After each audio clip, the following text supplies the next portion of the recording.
তোমাদেরকে কতগুলি জিনিস দেখাবো গাইস, আমরা ছোটবেলায় কি কি দিয়ে খেলতাম তাই না? আমরা দুজনে মিলে খেলতাম। এই যে দেখো, এটা হচ্ছে শিমুলের ফুল আর এটা হচ্ছে গাছ।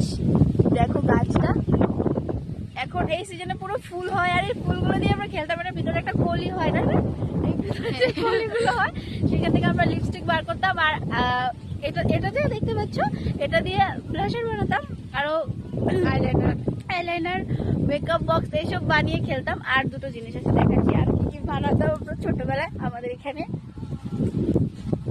যখন আমরা রান্না বাটি খেলতাম, এইটা দেখতে পাচ্ছ, এটা দিয়ে বানাতাম ফুলকপি, বাঁধাকপি। এই ফুলগুলো দিয়ে এখানে কিন্তু ফুলও হয় অনেক সুন্দর। এটা হচ্ছে গাছগুলো, ভাঙতেই পারছি না, ভাঙতে পারছি না। এগুলো দিয়ে আমরা খেলতাম ছোটবেলায়। এটা হচ্ছে ফুলকপি, এটা হচ্ছে মেকআপ বক্স আমাদের। মানে অনেক কিন্তু